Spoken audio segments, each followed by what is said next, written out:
ওম শান্তি। আজকের বাংলা মুরলী 11 জুলাই 2025। আজকের মহাবাক্যে বাবা বলেছেন, মিষ্টি বাচ্চারা, সর্বপ্রথমে সবাইকে বাবার সঠিক পরিচয় দিয়ে প্রমাণ করো গীতার ভগবানকে, তখন তোমাদের নাম মহিমান্বিত হবে। তো বাবা আজকে এই দায়িত্বটুকু বাচ্চাদেরকে দিতে চাইছেন, আর বাচ্চাও যাতে এই দায়িত্বটুকু নেয় যে সংসারে যে দ্বিধা দ্বন্দ্ব রয়ে গেছে যে আসলে ভগবানকে, ভক্তিতে অনেককে ভগবান বানিয়ে দিয়েছে। এখানে বাবা সঠিকভাবে প্রমাণ করে বোঝানোর জন্য বলছে যে গীতার ভগবানকে, ভগবানের দিব্য কর্তব্য কী, দেবতাদের দিব্য কর্তব্য কী, মহাত্মাদের কর্তব্য কী। তো এইভাবে যদি বিশ্লেষণ করা হয় তাহলে অবশ্যই প্রমাণ হবে, একদিন সকলে মাথা নত করবে যে আসলে আমরা ভুল শুনেছি, ভুল বুঝেছি। আর তবেই বাবা বলছে তোমরা একদিন মহিমান্বিত হবে। আজকে তোমাদেরকে কেউ চিনছে না, তোমরা অপরিচিত, একদিন তোমরা সবার পরিচিত হবে। আজকের প্রশ্ন, বাচ্চারা, তোমরা 4 যুগেরই চক্র পরিক্রমা করেছ, সেটার রীতি রেওয়াজ ভক্তিতেও চলে আসছে, সেটি কোনটি? কারণ এই সময় জ্ঞান মার্গে যা কিছু ব্রাহ্মণ বাচ্চারা নিজের জীবনে চালু করে সেটাই ভক্তির রেওয়াজ হয়ে যায়। তো আমরা যে 4 যুগ পরিক্রমা করেছি, সত্য, ত্রেতা, দ্বাপর, কলি, ভক্তিতে তার অনুরূপ পরিক্রমা কোনটা করছে তাকেও বিশ্লেষণ করে বলা উচিত। উত্তর, তোমরা 4 যুগেরই চক্র পরিক্রমা করছো, আর তারা অর্থাৎ কলিযুগের ভক্তরা সমস্ত শাস্ত্র, চিত্র আদিকে গাড়িতে রেখে চারিদিকে পরিক্রমা করে, তারপর বাড়িতে এসে ঘুমিয়ে পড়ে। তোমরা ব্রাহ্মণ, দেবতা, ক্ষত্রিয়, এইভাবে তোমরা পরিক্রমা লাগাও, আর তারা এই চক্রের পরিবর্তে পরিক্রমা করা শুরু করে দিয়েছে। এটা হলো ভক্তির রীতি রেওয়াজ। ব্রাহ্মণ বাচ্চারা বাবার পরিচয় দিতে কখনো তারা হাঁপিয়ে যায় না, আর ভক্তির যে রসম রিবাজ তারা এই গাড়ি করে সমস্ত শাস্ত্র, চিত্র ইত্যাদি বয়ে করে নিয়ে গিয়ে হেঁটে হেঁটে হেঁটে হেঁটে অনেক দূর পর্যন্ত যায়, তারপর তারা পরিশ্রান্ত হয়ে যায়, বাড়িতে গিয়ে ঘুমিয়ে পড়ে। ওম শান্তি। আত্মিক বাবা তার আত্মারূপী বাচ্চাদেরকে বোঝাচ্ছেন যে কাউকে বোঝাও তো প্রথমে এটা ক্লিয়ার করে দাও যে বাবা হলেন একজনই। জিজ্ঞাসা করতে হবে না যে বাবা এক না অনেক। এরকম হলে তো তারা তখন বলতে পারে বাবা অনেক, কারণ ভক্তিতে ভগবানকে সর্বব্যাপী বলেছে, যত্র তত্র ভগবান, সকলের মধ্যে ভগবান। তো তাদেরকে কোনো ক্লিয়ার করে বোঝাতে গেলে কোনো চান্সে দেওয়া উচিত নয় যে ভগবান কি এক না অনেক। তাদের অভিজ্ঞতা আছে, শাস্ত্রতে তারা শুনেছে ভগবান অনেক, ভগবান সর্বব্যাপী। বলতে হবে যে বাবা রচয়িতা গডফাদার হলেন এক, গড ইজ ওয়ান। তিনি হলেন সমস্ত আত্মাদের পিতা। প্রথমে তোমরা এটাও বলবে না যে তিনি হলেন বিন্দুরূপ। এর ফলে যে দ্বিধাগ্রস্ত হতে পারে, কারণ ভক্তিতে শুনে এসেছে একরকম, আর হঠাৎ করে যদি তাদেরকে বেসিক নলেজ না দিয়ে তাদেরকে বিন্দু বাবার সঠিক পরিচয় দিয়ে দাও, তাহলে তারা মানতেই চাইবে না, ছিটকে যাবে। প্রথমে তো এটা ভালোভাবে বোঝাও যে বাবা হলেন সংসারে দুজন, এক লৌকিক আর এক পারলৌকিক। লৌকিক পিতা তো প্রত্যেকের ঘরে ঘরে আছে, কিন্তু তাকে পারলৌকিক পিতাকে কেউ খোদা, কেউ গড বলে ডাকে। তিনি তো হলেন একজনই, গড ইজ ওয়ান। সবাই সেই এক পিতাকে স্মরণ করে। সর্বপ্রথমে এই বিষয়ে স্থির নিশ্চয় করাও যে ফাদার হলেন স্বর্গের রচয়িতা। তিনি এখানে আসেন স্বর্গের মালিক বাচ্চাদেরকে বানানোর জন্য, যাকে শিব জয়ন্তী বলা হয়। তিনি অবতরণ করেছেন। বাচ্চারা, এটাও তোমরা জানো যে স্বর্গের রচয়িতা ভারতেই স্বর্গ রচনা করেন। তিনি ভারতেই অবতরণ করেন, যেখানে দেবী দেবতারাই রাজত্ব করে থাকেন 2500 বছর। তাই সর্বপ্রথমে বাবারই পরিচয় দিতে হবে। তার নাম হলো শিব। গীতাতে ভগবানবাচ লেখা আছে না? প্রথমে তো এটা নিশ্চয় করিয়ে লিখিয়ে নিয়ে যেতে হবে। তোমাদের কাছে এমন ডায়েরি থাকতে হবে, মন্তব্য লিখিয়ে নিয়ে যেতে হবে, এবং কে কতটা বুঝতে পেরেছে তাদের কমেন্ট লিখিয়ে নিয়ে যেতে হবে। গীতাতে আছে ভগবানবাচ, আমি তোমাদেরকে রাজযোগ শেখাই, অর্থাৎ নর থেকে নারায়ণ তৈরি করি। এরকম দেবী দেবতা কেই তৈরি করেন, কেই করতে পারেন। অবশ্যই বোঝাতে হবে ভগবানকে, কারণ এখানেই মানুষ দ্বিধাগ্রস্ত হয়ে আছে। কারণ সংসারে ভগবানের কোনো কমই নেই, অনেক ভগবান বানিয়েছে। এটাও তো বোঝাতে হবে। শতযুগে প্রথম নম্বরে যে লক্ষ্মীনারায়ণ আসেন, তারা অবশ্যই 84 বার জন্ম নেবেন ম্যাক্সিমাম। পরবর্তীকালে অন্যান্যরা অর্থাৎ ধর্মাত্মারা আসেন, তাদেরকে এত জন্ম নিতে হয় না, এত জন্ম নেওয়ার অবকাশও থাকে না, কারণ তারা পরে এসেছে। তাদের জন্ম অনেক কমে যাবে। যারা প্রথম দিকে আসেন তাদেরই 84 বার জন্ম নিতে হয়। শতযুগে তো কিছু শেখার দরকার হয় না। অবশ্যই সঙ্গম যুগেই তোমাদের এখন ট্রেনিং চলছে, এখন তোমরা শিক্ষা গ্রহণ করছো। তাই সর্বপ্রথমে বাবার পরিচয় দিতে হবে। যেরকম আত্মাকে দেখা যায় না, অনুভব করা যায়। আমি আত্মা আছি বলেই এই শরীরটা চলছে। আত্মা চলে গেলে এটা ডেড বডি। সেই রকম পরমাত্মাকেও দেখা যায় না, পরমাত্মাকেও অনুভব করা যায়। কিভাবে? বুদ্ধির দ্বারা বুঝতে হয় যে তিনি হলেন আমাদের আত্মাদের পিতা। এটা হলো বুদ্ধি নির্ণয় করবে। তাকে পরম আত্মা বলা যায়। তিনি সর্বদাই পবিত্র থাকেন, এবার পিওর। তিনি এসে প্রতি দুনিয়াকে পবিত্র বানান। তাই প্রথমে বাবা হলেন এক, গড ইজ ওয়ান। এটা প্রমাণ করে বলার কারণে গীতার ভগবান যে কৃষ্ণ নয়, সেটাও প্রমাণিত হয়ে যাবে। ধীরে ধীরে সকলের মাথা নত হতে থাকবে। তারা শ্রীকৃষ্ণের মহিমাকেও জানতে পারবে, বুঝতে পারবে, সর্বগুণ সম্পন্ন, ষোলকলা সম্পন্ন, আর ঈশ্বরের ভগবানের দিব্য কর্তব্য তাকেও জানতে পারবে। বাচ্চারা, তোমাদেরকেই প্রমাণ দিয়ে বলতে হবে, এ অনেক বড় এক প্রশ্ন মানুষের সামনে দাঁড়িয়ে আছে। এক বাবাকে সত্য বলা যায়, গড ইজ ট্রুথ। বাকি কর্মকাণ্ড বা তীর্থ আদির কথা সব ভক্তির শাস্ত্রতে আছে। জ্ঞান মার্গে এর তো কোনো বর্ণনাই নেই। কারণ জ্ঞান, ভক্তি, বৈরাগ্য। জ্ঞান পেলে পরে তো ভক্তির আর কোনো প্রয়োজন নেই। ভক্তির বৈরাগ্য অটোমেটিক হয়ে যাবে। ভক্তির বৈরাগ্য না এলে জ্ঞানের সারাংশ তোমরা বুঝতে পারবে না, জ্ঞানের থেকে তোমরা লাভান্বিত হবে না। এখানে কোনো শাস্ত্র নেই, এখানে কোনো গীত নেই। বাবা এসে সমস্ত রহস্যকে বোঝাচ্ছেন। অনুভব করো, নিজেকে অনুভব করো, পরমাত্মাকে অনুভব করো। নিজেকে আত্মা মনে করে পরমাত্মা পিতাকে স্মরণ করো।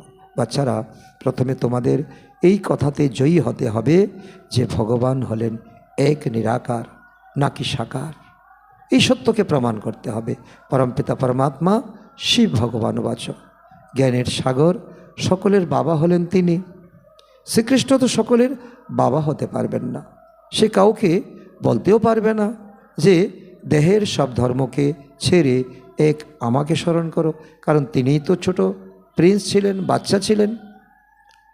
তো হিসাব তো খুব সহজ এবং সহজ কথা, কিন্তু মানুষ শাস্ত্র আদি পরে ভক্তিতে এতটাই পরিপক্ক হয়ে গেছে, আর তা বলো না। আজকাল তো শাস্ত্র আদিকে গাড়িতে রেখে পরিক্রমা করে, চিত্র আর গ্রন্থগুলিকে পরিক্রমা করিয়ে পুনরায় ঘরে এসে রেখে দেয়, আর টায়ার্ড হয়ে ক্লান্ত হয়ে শুয়ে পড়ে। বাচ্চারা, এখন তোমরা জানো যে আমরা দেবতা থেকে ক্রমান্বয়ে আমরা ক্ষত্রিয় হয়েছি, বৈশ্য, শূদ্র হয়েছি। এই চক্র আমরা লাগিয়েছি এই 5000 ড্রামাতে। আমরা ম্যাক্সিমাম 84 জন্ম গ্রহণ করেছি। চক্রের পরিবর্তে তারা আবার পরিক্রমা করে ঘরে এসে রেখে দেয় সামগ্রী। তাদের একটা নির্দিষ্ট দিন ধার্য করা থাকে, সেই দিনে তারা পরিক্রমা করতে বের হয়। তাই সর্বপ্রথমে এইটাই প্রমাণিত করে বলতে হবে যে শ্রীকৃষ্ণ ভগবানুবাচ নয়, শিব ভগবানুবাচ। আর এই শিব ব্রহ্মার শরীরে এসে এই সময় গীতা জ্ঞান দিচ্ছেন। শিবই পুনর্জন্ম থেকে বিরত থাকেন, তাকে অবশ্যই আসতে হয়, তার দিব্য জন্ম হয়। ভাগীরথের শরীরে তিনি আসেন, অর্থাৎ দাদা লেকরাজের শরীরে এসে নাম পরিবর্তন করেন প্রজাপিতা ব্রহ্মা, কারণ তিনি ব্রহ্মলোকের নিবাসী। এই কারণে তিনি ব্রহ্ম থেকে আসেন আরেক ব্রহ্মে, এই জন্য নাম দিয়েছেন প্রজাপিতা ব্রহ্মা। তিনি এসে পতিতদেরকে পবিত্র বানান। রচয়িতা আর রচনার আদি মধ্যের অন্তের রহস্য বোঝান। এই জ্ঞান তিনি ছাড়া আর সংসারে কেউ জানে না, দিতেও পারে না। বাবাকে নিজেই এসে নিজের পরিচয় দিতে হয়। সেজন্য শিবের আরেক নাম স্বয়ম্ভু, যে নিজে অবতরিত হন, এই সেই বাচ্চাদেরকে জাগরিত করেন। মুখ্য কথাই হলো বাবার পরিচয় দেওয়া, কারণ বাবার পরিচয় না পেয়ে মানুষ আজকাল কাঙ্গাল হয়ে গেছে, অনাথ হয়ে গেছে, কর্মজ্ঞান শূন্য হয়ে গেছে। তিনি হলেন গীতার ভগবান। এটাই তোমরা সিদ্ধ করে বললে তোমাদের নাম প্রসিদ্ধ হয়ে যাবে। আজকাল তোমাদেরকে কেউ জানে না, তোমরা গুপ্ত, কিন্তু একদিন তোমরা বিখ্যাত হবে। তো এই রকম পর্চা বানিয়ে তাতে চিত্র ইত্যাদি লাগিয়ে কি করবে, এরোপ্লেন থেকে ছড়িয়ে দিতে হবে, যাতে যত্রতত্র পরে সকলের হাতে পৌঁছাতে পারে। বাবা মুখ্য বিষয়গুলি বুঝিয়ে দিচ্ছেন। তোমাদের মুখ্য একটি কথাতে জয় হলো তো ব্যাস, ভগবানের পরিচয় পেলে পরে আর কিছুই চাই না, আর তার থেকে সকলে দূর হয়ে আসে, তোমরা জয়ী হয়ে যাবে। এটা বাবার অনেক অনেক বরদান। এতে তোমাদের নামও খুব প্রসিদ্ধ হবে, এতে কেউ তর্ক করবে না, কারণ তোমাদের মধ্যে থাকবে নম্রতা, শিষ্টাচার। এটা অত্যন্ত পরিষ্কার কথা। বাবা বলছেন যে আমি সর্বব্যাপী কি করে হতে পারি বলো? আমি তো তোমাদের পিতা, আমি শিক্ষক, আমি সদ্গুরু, আমি কি করে সর্বব্যাপী হতে পারি? আমি তো এসে তোমাদেরকে জ্ঞান শোনাই। আমি চৈতন্য, আমাকে আহ্বান করে বলে যে হে ভগবান, এসে আমাদের পবিত্র বানাও। তার মানে আমরা এখন অপবিত্র, পতিত। রচয়িতা আর রচনার জ্ঞান শোনাও। বাবার মহিমা আলাদা, কৃষ্ণের মহিমাও আলাদা। এরকম নয় যে শিব বাবা এসে তিনি পুনরায় কৃষ্ণ বা নারায়ণ হন, 84 জন্মগ্রহণ করেন। না, শিব বাবা অজন্মা, অভোক্তা, অজনী সম্ভবা। তোমাদের বুদ্ধি সর্বদা এই সমস্ত কথা বোঝানোর জন্য যেন তৎপর থাকে, কারণ তোমাদের বুদ্ধিতে এখন এই জ্ঞান বসে গেছে, যে কোথাও গিয়ে তোমরা এই জ্ঞানের চর্চা করতে পারো। মুখ্য হলই গীতা, বলা হয় ভগবানুবাচ, তাই অবশ্যই ভগবানের মুখ চাই, তাই না? ভগবান তো হলেন নিরাকার আত্মা, মুখ ছাড়া কিভাবে কথা বলবে? তিনি হলেন পরমপিতা পরমাত্মা। তিনি বলেন যে আমি সাধারণ শরীরের আধার নেই, পরকায়াতে আমি আসি। যারা প্রথমে জন্মে লক্ষ্মীনারায়ণ হন, দাদা লেকরাজ আর জগদম্বা মা, পরবর্তী জন্মে একজন মাম্মা হবেন লক্ষ্মী আর বাবা হবেন নারায়ণ। তারাই 84 জন্ম নিতে নিতে যখন অন্তিম জন্মে নেন, তখন তার শরীরে আমি আসি। দিনক্ষণ, ব্যক্তি বিশেষ সব কিছু বাবা ক্লিয়ার করে বলেছেন। কৃষ্ণের অনেক জন্মের অন্তিম জন্মে আমি আসি। অনেক জন্মের অন্তিম জন্ম হলো দাদা লেখরাজের জন্ম। এইভাবে বিচার সাগর মন্থন করো যে কিভাবে কাউকে বোঝাবো, কারণ যত মন্থন করবে তত নতুন নতুন আইডিয়া বেরোবে। একটি কথাতেই তোমাদের নাম প্রসিদ্ধ হয়ে যাবে, তখন তোমাদেরকে ধন্যবাদ দিবে, তোমাদের অনেক মহিমা হবে। রচয়িতা বাবার সম্বন্ধে সবাই জ্ঞাত হয়ে যাবে। তারপর তোমাদের কাছে অনেকে আসবে, তোমাদেরকে নিমন্ত্রণ জানাবে যে এখানে এসে ভাষণ করো। আর তোমরাও গিয়ে বলবেন, আমার ভাই ও বোনেরা সময় নির্ধারিত দিয়ে বলবে, তবে তোমাদের কথা উৎসুক হয়ে শুনবে। সেই জন্য প্রথমে অল্পকে অর্থাৎ ভগবানকে প্রমাণিত করে বোঝাও। বাচ্চারা, তোমরা এও জানো যে বাবার থেকে আমরা স্বর্গের উত্তরাধিকার প্রাপ্ত করছি। এই সময় জ্ঞান, পরবর্তী সময়ে সুখ সুবিধা প্রালব্ধ হয়ে যাবে। বাবাকে প্রত্যেক 5000 বছর পর ভাগ্যশালী রথের মধ্যে অর্থাৎ ভাগীরথের মধ্যে তিনি আসেন। ইনি হলেন সৌভাগ্যশালী যে রথে ভগবান বসেন। এটা কি কম কথা? ভগবান ওনার মধ্যে বসে বাচ্চাদেরকে বোঝাচ্ছেন যে আমি অনেক জন্মের অন্তিম জন্মে ওনার মধ্যে প্রবেশ করি। শ্রীকৃষ্ণের আত্মার তো রথ আছেই, তাই না? তিনি মাতৃ গর্ভে জন্মগ্রহণ করেন, দিব্য অলৌকিক জন্ম ওনার হন, কারণ উনি যে সর্বগুণ সম্পন্ন, ষোলকলা সম্পন্ন, সর্বশ্রেষ্ঠ দেবতা। আর তিনি অর্থাৎ ব্রহ্মা বাবা এখন তো কৃষ্ণ নন, তার আগের জন্ম, অনেক জন্মের অন্তিম জন্ম হলো এটা। প্রত্যেক জন্মেই চেহারা, অকুপেশন, কর্তব্য ইত্যাদির পরিবর্তন হতে থাকে। এটাও আমাদের বুঝতে হবে। আমরা প্রত্যেকে অভিনয় করছি, এক এক জন্মে এক এক চেহারা হবে, এক এক স্থানে আমরা জন্মগ্রহণ করব, আর আমাদের পার্ট এক এক রকমভাবে থাকবে। যে যেমনটা কর্ম করেছি, অনেক জন্মের অন্তিম জন্মে যার মধ্যে প্রবেশ করেন তিনিই পুনরায় কৃষ্ণ হন। একদম ক্লিয়ার করে বাবা বোঝাচ্ছেন, আর আমরা আরও বিচার সাগর মন্থন করে আরও ক্লিয়ার করে আমরা বোঝাবো। ভগবান বলেন, আমি আসি সঙ্গম যুগে, আমিও ব্রহ্মা বাবা বাবার হয়ে বাবার থেকে অবিনাশী উত্তরাধিকার প্রাপ্ত করি। যেমন ব্রহ্মা বাবা নিচ্ছেন, তো তিনি আমাদেরকে প্রেরণা দিচ্ছেন, আমি ওনার থেকে নিচ্ছি, তোমরা ওনার থেকে নাও। বাবা জ্ঞান শুনিয়ে সাথে নিয়ে যান, এখানে কোনো পরিশ্রমের কথা নেই। বাবা শুধু বলেন যে মামেকম স্মরণ করো, আমাকে স্মরণ করো। তাই খুব ভালোভাবে বিচার সাগর মন্থন করতে হবে যে কিভাবে লিখে বোঝানো যায়। কারণ যে প্যাম্পলেট তোমরা তৈরি করবে তার যে ম্যাটার থাকবে তাও স্পষ্টীকরণ চাই। এটাই হলো মুখ্য মিস্টেক, কারণ আমরা সেটা পর্যালোচনা করি না, বিচার বিবেচনা করি না, যার কারণেই ভারত আনরাইটিয়াস, অধার্মিক, ইরিজিলিয়াস, নাস্তিক, ইনসলভেন্ট অর্থাৎ দেউলিয়া হয়ে গেছে। এই কারণে একটি অর্থ না জানার কারণে বাবা পুনরায় এসে রাজযোগ শেখাচ্ছেন, আত্মাকে সেই ষোলকলা সম্পন্নতে নিয়ে যাচ্ছেন, ভারতকে রাইটিয়াস সলভেন্ট বানিয়ে তোলেন, যোগ্য করে তোলেন, সমগ্র দুনিয়াকে রাইটিয়াস বানিয়ে তুলছেন এই সময়। এটাই ওনার কর্তব্য। সেই সময় সত্যযুগে সমগ্র বিশ্বের মালিক তোমরাই হও, আর কোনো খণ্ড থাকবে না। বলা হয় না যে যে ওই সময় তোমাদের কি প্রাপ্ত হবে? তো তোমরা দীর্ঘায়ু হবে, তোমাদের সুন্দর জীবন হবে, অকালে তোমাদের মৃত্যু হবে না। তো বাবা এই আশীর্বাদ দেন যে অমর ভব, তোমরা দীর্ঘজীবী হও। এই কথা তো সাধুসন্তরা বলে যে অমর রহ। বাচ্চারা, তোমরা বুঝে গেছো যে অমরপুরীতে অবশ্যই তোমরা অমর হবে, কিন্তু এই মৃত্যুলোকে তারা কিভাবে অমর ভব বলতে পারেন? এটা তো সম্ভব নয়, এটা তো কথার কথা বলে।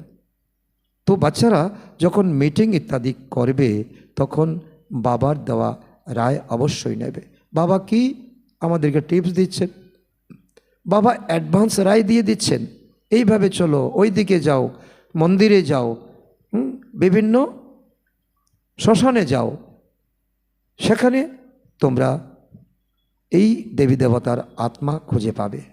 সবাই নিজের নিজের রায় লিখে পাঠিও, তাহলে সকলের মত একত্রিত হবে। রায় তো মুরলিতে লিখলে সবার কাছে পৌঁছাতে পারে, 2-3 হাজার খরচা বেঁচে যাবে। এই 2-3 হাজার দিয়ে তো 2-3টি সেন্টার খুলতে পারবে।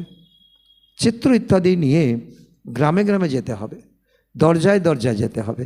বাচ্চারা, সূক্ষ্মপতনের কথা নিয়ে তোমাদের অধিক আগ্রহ যেন না থাকে, কারণ এই সঙ্গম যুগে বাবা সূক্ষ্মপতন তৈরি করেন। না সত্যযুগে ছিল, না ত্রেতা দ্রাপর কলিযুগ, কখনো ছিল না। সঙ্গম যুগে ভায়া সূক্ষ্মপতন আমাদের যেতে হবে। আর সূক্ষ্মপতন হলো ফরিস্তাদের দুনিয়া আর অব্যক্ত দুনিয়া, আর এখানে খেল পালের দুনিয়া, সাক্ষাৎকারের দুনিয়া। তো ব্রহ্মা বিষ্ণু শঙ্কর আদির চিত্র তো আছে, তাই ওনাদের বিষয়ে অল্প কিছু বোঝানো যায়, কারণ সকলে ভক্তি করে এসেছে। তো ব্রহ্মা বিষ্ণু শঙ্করের কথা না বললে তো তাদের নিশ্চয় জাগবে না। এই সময় ওনাদের অল্প একটু পার্ট আছে। ব্রহ্মা দ্বারা স্থাপনা, বিষ্ণু দ্বারা পালনা, শঙ্কর দ্বারা বিনাশ। তোমরা সূক্ষ্মপতনে যাও, মিলন মানাও, ব্যাস, আর কিছু তো নেই সেখানে। এই জন্য এই বিষয়ে তো অত্যাগ্রহ প্রকাশ করো না, আমাকে সাক্ষাৎকার করাও, আমার পরবর্তী জীবন কি হবে। এখানে আত্মাদের আহ্বান করানো হয়, তাদেরকে দেখানো হয়। কেউ কেউ তো এসে আবার কান্নাকাটি শুরু করে দেয়, কেউ তো আবার প্রেমপূর্বক মিলন মানায়, কারো তো দুঃখের অশ্রু প্রবাহিত হয়। এইসব কিছু ড্রামাতে পার্ট আছে, যাকে বার্তালাপ, চিটচাট বলা হয়। লৌকিক ব্রাহ্মণেরা তো কোনো আত্মাকে আহ্বান করে তারপর তাকে কাপড়াদি দেয়, পরায়, গয়না পরায়। এখন সেই আত্মার শরীর তো শেষ হয়ে গেছে, তাহলে কাকে কাপড় পরাবে? তোমাদের মধ্যে সেই সংস্কার নেই। তোমরা এমনভাবে বিবর হয়ে যাও না, আর এমনভাবে আত্মাকে ডেকে এনে প্রমাণ করাতেও চাও না, কারণ যে চলে গেছে চলে গেছে, অন্য জন্ম নিয়ে নিয়েছে। এখন আমাকে যা করতে হবে পুরুষার্থ, কান্নাকাটি ইত্যাদির কোনো কথাই নেই। তো উঁচুর থেকে উঁচু হতে হবে, সেটা কি করে হবে? অবশ্যই মাঝে সঙ্গম যুগ থাকবে। এই হলো অসপিসিয়াস যুগ, সঙ্গম যুগ। এই সময় আমাদের পুরুষার্থ, এই সময়তে আমাদের পুণ্য কর্ম করা। ভগবান কর্মের জ্ঞান দিচ্ছেন, কর্ম, আর তাকে দুভাবে ভাগ করছেন, অকর্ম, বিকর্ম।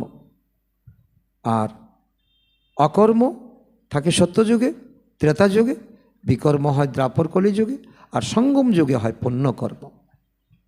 তোমরা এখন পবিত্র হবে, ভগবানকে খোদাই খেদমতগার হবে। তোমরা একটি কথা প্রমাণ করে দেখালে তো তারা বলবে, তো এরা তো ঠিক একদম সঠিক কথা বলছে, ভগবান কখনো কি মিথ্যা কথা বলতে পারে? তখন তাদের লম্ফজম্প অনেকটাই কমে আসবে। তারপর তো অনেকবারই বাবার প্রতি অনেকটাই ভালোবাসা জন্মাবে, ধীরে ধীরে কাছে আসতে থাকবে। দেখবে ভক্তি করে করে তারা ক্লান্ত হয়ে গেছে। সময় অনুসারে বাচ্চারাও সমস্ত পয়েন্ট পেতে থাকবে, আর তারা নোট করে করে পর্চা ছাপাবে, ভক্তরার কাছে যাবে, মন্দিরে যাবে, শ্মশানে যাবে, বিভিন্ন মন্দিরে যেতে পারে, কৃষ্ণের মন্দিরে যেতে পারে, লক্ষ্মীনারায়ণের মন্দিরে যেতে পারে। অন্তিম সময়ে কি কি হবে সেটাও তোমরা দেখতে পাবে। যুদ্ধ লাগবে, বম্বস পড়বে, এবং ভয়ানক বোম। প্রথম দিকে মৃত্যু হবে তাদের। এখানে তো রক্তের নদী প্রবাহিত হবে, তারপর সত্যযুগে ঘিয়ের নদী প্রবাহিত হবে। ঘিয়ের নদী মানে এই কথা নয় যে নদীটাই হবে ঘিয়ের, না, সেখানে সুখ স্বাচ্ছন্দ্যকে বলা হয়েছে ঘিয়ের নদী, দুধের নদী। প্রথমে ধোঁয়া তো বিদেশে দেখা যাবে। এখন যেমন বিদেশে যুদ্ধ হচ্ছে, অনবরত যুদ্ধ লেগেই আছে, ভয়ও সেখানেই থাকবে। কত বড় বড় বম্বস বানায়, আর সেখানে গিয়ে সেটাকে ইউজ করবে। কত কিসব তাদের মধ্যে থেকে যায়, কত জীবাণু, কত অস্ত্রশস্ত্র, যেটা একদম সেকেন্ডের মধ্যে শহরকে ধূলিসাৎ করে দেয়। এটাও বলতে হবে কে স্বর্গের রাজত্ব স্থাপন করছে, এটাও তোমাদের বলতে হবে। এটাও তোমাদের ভক্তদের কাছে একটা প্রশ্ন। তো ঊর্ধ্বস্থিত গডফাদার অবশ্যই সঙ্গমে আসেন। ভক্তরা যে ওপরে আঙ্গুল দিয়ে ইশারা করে বোঝান, তো ভগবান উপরে আছে, নিচে নয়। সেই উপরে স্থিত ভগবান এখন সঙ্গম যুগে ব্রহ্মার শরীরে এসে এই কথাগুলোই বলছেন, আমাদেরকে শিক্ষা দিচ্ছেন। তোমরা বাচ্চারা জানো এটা হলো সঙ্গম যুগ, কলিযুগের শেষ, শতযুগের শুরু।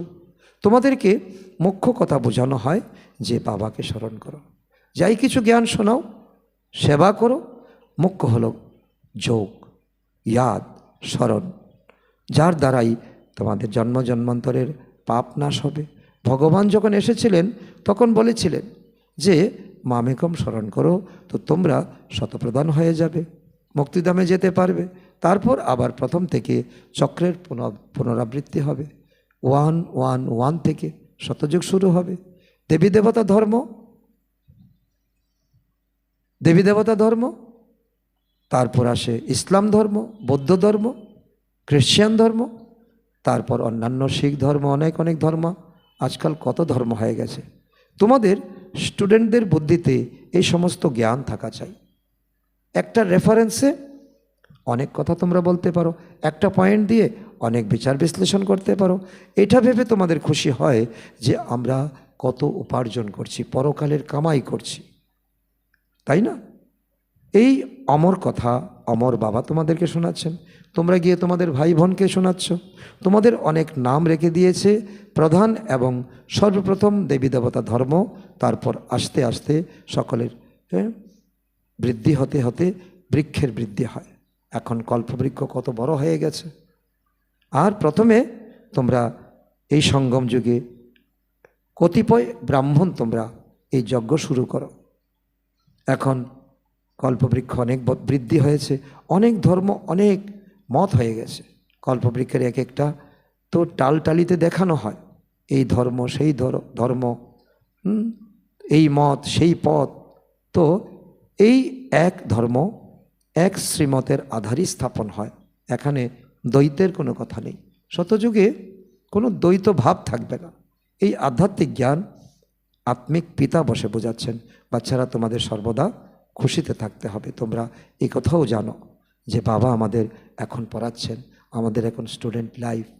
তোমরা অনুভবের দ্বারা এই কথা বলছো না, তাই এই শুদ্ধ অহংকার রাখতে হবে যে ভগবান আমাদেরকে পড়াচ্ছেন। এক হচ্ছে অশুদ্ধ অহংকার, আর তোমরা নিজেকে বলো যে আমরা যতদিন বাঁচি ততদিন পড়াশোনা করি, আমাদের স্টুডেন্ট লাইফ কখনো শেষ হবে না। আর কি চাই? এটার মধ্যে খুশি, এটার মধ্যে উৎসাহ। যখন আমরা বিশ্বের মালিক হতে চলেছি, তাহলে তো খুশিতে কেন থাকবো না? বা নিশ্চয়ের মধ্যে কেন সংশয় আসবে? যেখানে নিশ্চয় সেখানে সংশয় কেন? যেখানে দিন সেখানে রাত্রি হতে পারে না, অন্ধকার হতে পারে না। বাবার প্রতি সংশয় কখনো রেখো না, হেরে যাবে, মায়া টেনে নিয়ে যাবে। মায়া সংশয় নিয়ে এসে এসব ভুলিয়ে দেবে। বাবা বুঝিয়েছেন যে মায়া চোখের দ্বারা অনেক ধোঁকা দেবে। এই জন্য এই চোখকে এখন ক্রিমিনাল চোখ থেকে সিভিল চোখ বানাও। ভালো কিছু খাবার জিনিস দেখলে মনে বারংবার সেটা খাওয়ার লোক জন্মাবে। চোখকে খাওয়ার থেকেও বিকার থেকেও রক্ষা করো। চোখ দিয়ে দেখলে তবেই তো ক্রোধের উৎপত্তি হয়। তো চোখ কত কিছু তৈরি করে, বিকার তৈরি করে, লোভ তৈরি করে, আবার ক্রোধ তৈরি করে, মারতে উদ্যত হয়, ক্রোধ করে একে অন্যকে। না দেখলে তো মারবে কীভাবে? তো সেই জন্য সিভিল আই বানালে, নিরপেক্ষ আই চোখ যদি তোমরা তৈরি করো, দেখিও দেখবে না, তাহলে কখনো কুপ্রবৃত্তিতে তোমরা জড়িত হবে না। চোখ দিয়ে দেখলে তবেই তো লোভ হবে, মোহের উদ্রেক হবে। চোখই ধোঁকা দেওয়ার জন্য প্রধান কর্তব্য করে। তাই এর উপর সম্পূর্ণ সতর্ক থাকতে হবে। আমার চোখ কোনো আমাকে ধোঁকা দিচ্ছে না তো? আত্মা জ্ঞান প্রাপ্ত করলে তো ক্রিমিনাল সুলভ দৃষ্টি সমাপ্ত হয়ে যাবে। প্রকৃত জ্ঞান যখন পাবে। এইরকম নয় যে চোখ নষ্ট করে দিতে হবে। ভক্তিতে এমন অনেক সুরদাসের কাহিনী দেখিয়েছে। তোমাদের তো ক্রিমিনাল আইকে সিভিল আই, আত্মিক দৃষ্টি বানাতে হবে। সেও আত্মা, সেও আত্মা, সেও আত্মা, সকলকে আত্মা দেখতে হবে। তবেই অটোমেটিক আত্মা সকলকে দেখে কোনো বিকারে আসবে না, লোভে আসবে না, ক্রোধে আসবে না। আচ্ছা, মিষ্টি মিষ্টি হারানিধি বাচ্চাদের প্রতি মাতা পিতার বাপদাদার স্মরণের স্নেহ সুমন আর সুপ্রভাত। আত্মাদের পিতা তার আত্মারূপী বাচ্চাদেরকে জানাচ্ছেন নমস্কার। আমরা আত্মারূপী সন্তানরা আমাদের মাতা পিতা বাপদাদাকে জানাই স্মরণের স্নেহ সুমন, সুপ্রভাত। ধারণার জন্য মুখ্য সার: 1 নম্বর, সর্বদা এই নেশায় বা খুশিতে থাকতে হবে যে আমাদেরকে ভগবান পড়াচ্ছেন।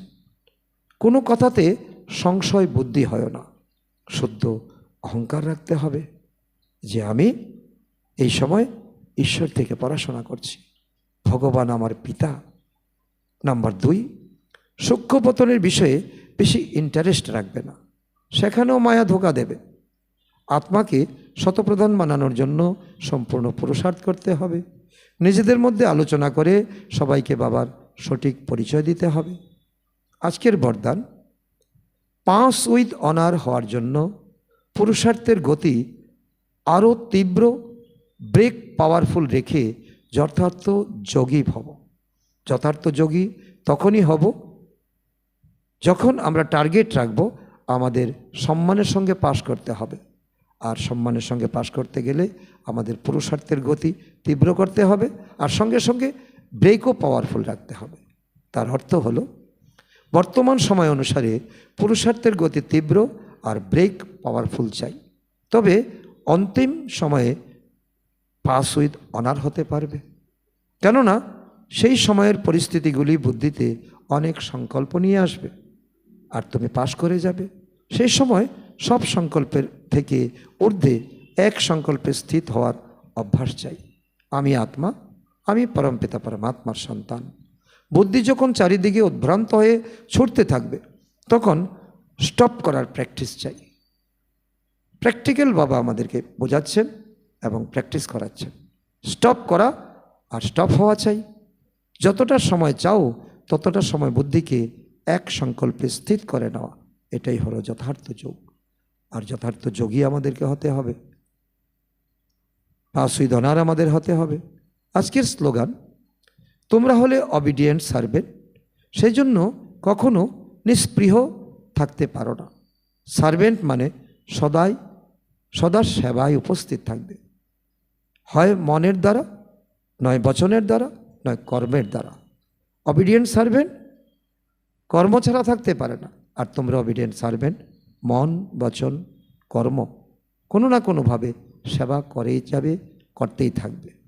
আজকের অব্যক্ত ইশারা: সংকল্পের শক্তি জমা করে শ্রেষ্ঠ সেবার নিমিত্ত হও। সংকল্পের শক্তি দিয়ে শ্রেষ্ঠ সেবা করতে পারবো।